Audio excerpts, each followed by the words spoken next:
Olá pessoal, nesse vídeo a gente vai tratar de dois tópicos. O primeiro é curtinho, mas extremamente relevante, que é a faxina física e mental. Faxina física, que também inclui eletrônica, você tem que organizar, e isso eu aprendi com o David Allen. O Christian também fala um pouco. Organize os seus locais de trabalho. Lembrei agora lá atrás, num outro vídeo, 30 segundos, 2 minutos. Você consegue encontrar qualquer artefato, documento, livro, mensagem, em no máximo 30 segundos. Se você gastar mais de 30 segundos para, no seu local de trabalho, no local de trabalho, encontrar um artefato, um documento, é porque o seu ambiente está bagunçado. Você pode até assim, tá difícil de pegar porque está no alto do armário, mas eu sei que está lá. Aí eu subo lá e vou pegar. Só que se ele está lá no alto é porque também ele não é tão importante para você ali agora, porque se você precisa toda hora buscá-lo, então você traz ele cá para baixo. Então é muito importante fazer isso. E eu me lembro que quando eu fui fazer a minha faxina física, com base no método do David, gente, sem brincadeira, foram 3 dias. Eu joguei muita coisa fora. Muita coisa fora. E eu lembro que anos antes disso também, eu passei uma raiva, eu sou meio que acumulador, né? Livro, revista. Minhas coleções de revistas eu já me desfiz de quase todas elas.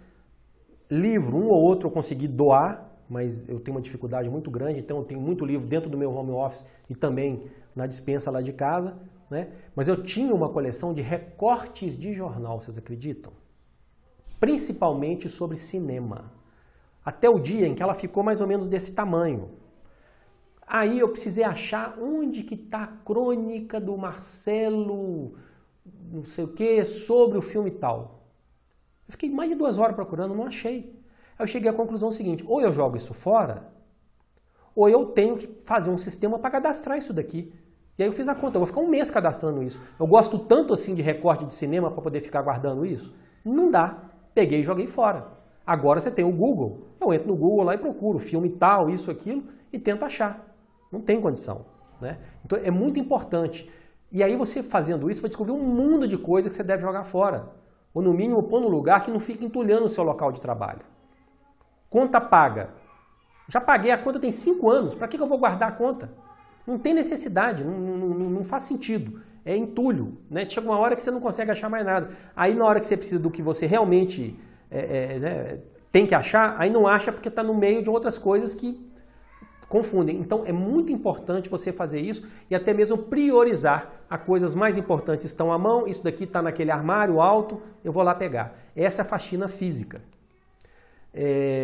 Antes de terminar, faça também a sua faxina mental, né? Esvaziar a mente e, eu diria também, fazer, até voltar aqui, a faxina virtual.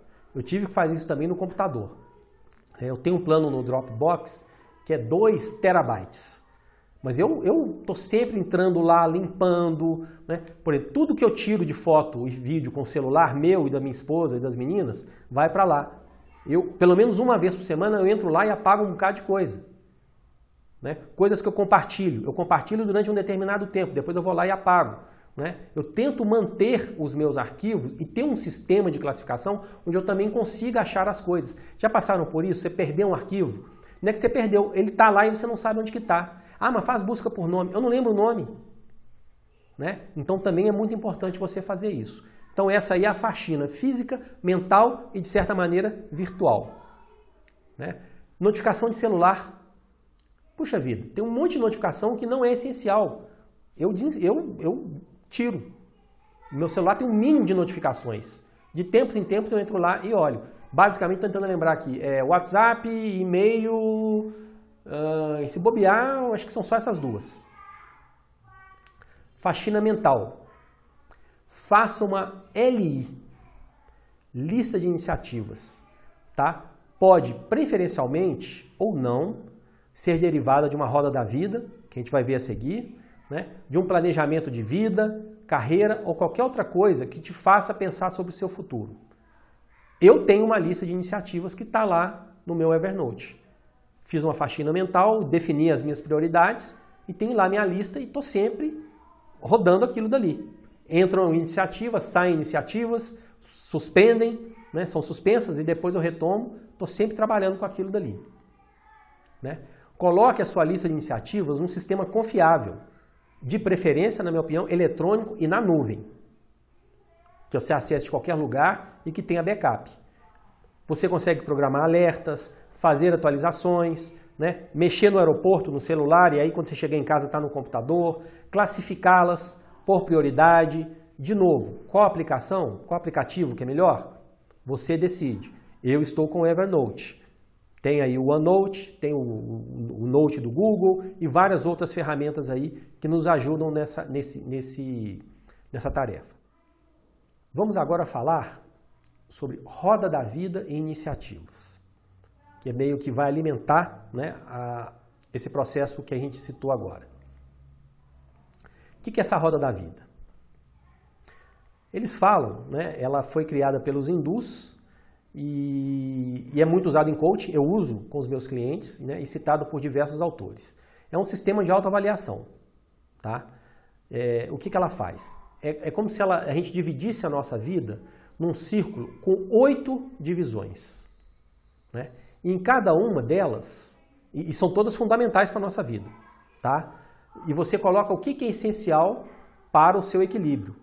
E a ideia aqui é você, periodicamente, refletir, né, sobre a atenção que você está dando para cada uma dessas áreas e desenvolver um plano de ação para melhorar o que não está bom. A ideia aqui é você, em cada área da roda da vida, se dar uma pontuação de 0 a 10. Essa pontuação deve refletir a quantidade e qualidade dos investimentos que você destina a ela nos últimos tempos. Quais são essas 8 áreas? Primeiro, lazer. Tempo disponível para fazer o que nos dá prazer. Não entra aqui atividade de trabalho ou de estudo, por mais que tragam satisfação. Isso aqui eu tive dificuldade. Né? Hoje, né, parei de jogar futebol, né, e tudo. Eu vi que estava faltando lazer na minha vida. Tá certo? Aí agora, viagem, brincar com as filhas, um cinema, um seriado, um bom romance, né? E aí você vai lá e vai se dar uma nota de 0 a 10. Para tudo. Depois você tem o desenvolvimento pessoal. O que você faz para crescer como pessoa? Esse programa é uma atividade sua de desenvolvimento pessoal, não é lazer. Né? Curso, leitura, estágio, tudo aquilo que te enriquece com informações que vão te permitir crescer como pessoa. Saúde. Como é que está a sua saúde física? Você está cuidando? Né? Faz exame periódico de rotina, quando necessário, faz os tratamentos propostos, cuida do corpo, faz atividade física. Isso tudo aí você tem que levar em conta, né? E também vai se dar uma nota. Eu tenho um cliente que ele fez uma planilha, ele levava em conta até o colesterol, índice de massa corporal e tudo para poder dar uma nota lá.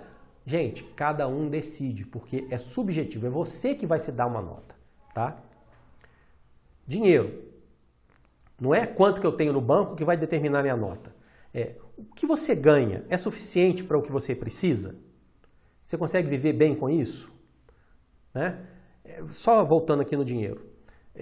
Questão da dívida. Você tem dívidas que te preocupam? Tem gente que não consegue ter dívida de jeito nenhum. Né? Como é que eu vou pagar e tudo mais? Tá certo? Então, também é um componente importante. Não é quanto que você tem, é como que você lida com ele e o nível de preocupação que ele traz para você. O quinto ponto, relacionamentos aqui, amigos e família. Não entra a questão romântica que está num item separado. Avalie os seus relacionamentos. Né? Não entra aqui a questão do cônjuge. Quais são os relacionamentos que estão te atendendo? Quais que não estão mais te atendendo? Só voltando aqui de novo para falar um pouco mais sobre relacionamento também. Amigo. Como é que é a música? Amigo é coisa para se guardar do lado esquerdo do peito. Amigo mesmo para a vida toda, eu devo ter, cabe na palma da mão. Então, esses não discuto. Mas eu também tenho muitos outros amigos. São chamados amigos de ocasião. São amigos que vai fazendo ao longo da vida, do trabalho, do esporte, da academia, do prédio, não é? Alguns, eventualmente, são, entre aspas, promovidos a amigos para sempre. Mas aí o que acontece é que esse segundo nível de amigos, muitas vezes, o que você tem que fazer? Tem que dispensar alguns. Por quê? Porque era meu amigo num determinado contexto, mas agora não me atende mais. Quem aqui já se casou ou teve filho sabe do que eu estou falando. Ah, agora virou camisolão, não quer mais ir para boteco, não sei o quê. Ou então está casado e aí tem filho. Né? Então está casado, aí tem aquelas as famosas reuniões dos casais. Vamos para um restaurante bacana, né? Vamos fazer uma viagem para o interior, para Tiradentes, aqui em Minas é um lugar chique e tal. Aí vem os meninos. Agora não tem jeito, nós temos que ir para hotel fazenda, nós temos que ir para resort, voltado para criança, né? Eu se preocupava, não, porque se vai ter jacuzzi, isso e aquilo. Agora a minha preocupação é, tem monitor para criança? Tem atividade para ocupar os meninos as meninas durante o dia? Para a gente ter um pouquinho de descanso? Né? Então, você já se relaciona com pessoas diferentes, é assim mesmo ao longo da vida. Né? Então, é importante você avaliar isso. Aquele amigo seu que de repente começou a te incomodar muito, reclamando muito da vida, não tem problema nenhum amigo te pedir um dinheiro emprestado e coisa, desde que ele aceite que você diga não, mas que fica o tempo todo dizendo, não, mas você tem, eu sei que você tem condição de me ajudar e tudo mais. Repense isso. Isso vale para a família também, exceto, minha visão, aí é uma questão de como eu fui criado, pai, mãe e filho. Aí não tem jeito. Eu acho que é a nossa obrigação cuidar dos nossos filhos e é a nossa obrigação, quando necessário, cuidar dos nossos pais. Mas eu não sou obrigado a cuidar de irmão, de tio, de tia. Tá? A não ser que seja como se fosse para mim pai, mãe ou filho. Eu tenho a mesma visão e o mesmo tratamento. Esse é um assunto mais longo aí para a gente poder discutir. Tá? Mas olhar muito isso. Como é que está seu relacionamento com amigos e família e, se for o caso, rever vários deles. Aí agora vem carreira. O que você está fazendo profissionalmente é legal? Traz satisfação? Repara que não está falando de dinheiro, não. O ambiente de trabalho permite crescimento? Tem desafios? Oferece oportunidade de progresso na carreira? Eu converso com muito colega meu que é diretor de empresa, que hoje está difícil contratar, essa garotada não quer nada e tudo. Não é. Primeiro que é generalização. Garotada, o que é essa garotada? Que garotada é essa? De quem está falando? Né? O que acontece é que os tempos mudam e as coisas que as pessoas buscam mudam. Nós vamos falar sobre isso um pouco mais quando a gente for falar sobre motivação. Acho que é no módulo 8. Isso mesmo. Então, muitas vezes, a pessoa não está preocupada tanto assim com a questão do salário, naquele momento de vida, e sim com o potencial, a questão de quanto ela pode crescer e aprender, né? É aquela questão de lifelong learning e de você desenvolver uma carreira que faça sentido para você e que esteja alinhada com os seus valores e com aquilo que você quer para a sua vida. Tem gente que, poxa, não, eu quero ser diretor da empresa em 5 anos, aí trabalha 60, 70 horas por semana, tá certo? E aí como é que é a música lá do Raul Seixas? Aí tá lá com a boca escancarada, cheia de dentes, esperando a morte chegar. Porque ele consegue aquilo dali e depois ele vê que aquilo não é o que ele queria, por conta do sacrifício que ele teve, o tanto de coisa que ele abriu mão. De novo, não tem certo nem errado. Você precisa saber o que você quer, inclusive para a sua carreira. E felizmente hoje as empresas estão cada vez mais atentas a isso também, né? Por conta dessa mistura do tempo pessoal com o profissional, trabalho virtual e tudo. Mas de vez em... Por exemplo, eu tenho um colega que ele deixou de contratar uma pessoa, porque a pessoa, quando soube que tem que ficar a semana inteira no escritório, ele falou, para mim não funciona. Eu preciso de pelo menos um dia de home office na minha vida, pela maneira como eu reorganizei a minha vida. Perdeu um excelente profissional por causa disso. Então, carreira também é um item importante na nossa roda da vida. Outro, o ambiente físico. Você está bem onde você vive? Seu posto de trabalho está organizado? Tem vontade de viver em outra cidade ou país? Uma questão que eu já tratei mais de uma vez com clientes de coaching, vou dar 2 exemplos. Um é quando há uma relocação do casal por conta de um dos dois. Passou num concurso, arrumou um excelente emprego, aí os dois têm que ir. Se não é bem conversado, um fica insatisfeito porque teve que deixar alguma coisa para trás.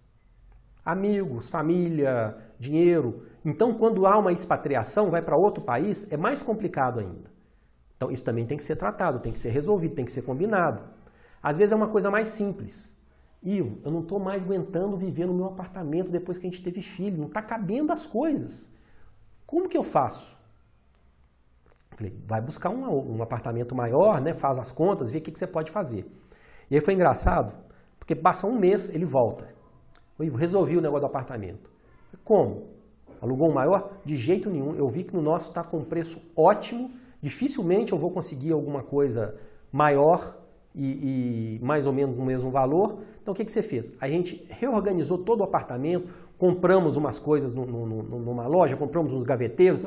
Ele reorganizou o ambiente físico, jogou um bocado de coisa fora, tá certo? E está feliz da vida com aquilo que está ali. Então, isso vale tanto para casa quanto também no trabalho. Tem hora que você chega em algumas empresas e vê mesas todas bagunçadas e tudo. Que é isso? Como é que é isso? Eu, pessoalmente, eu acho legal, né, você ter um posto de trabalho. Hoje, né, você tem um posto de trabalho que vai na mochila, né? É o escritório, como é que fala? Posto flutuante. Então, ok, tá?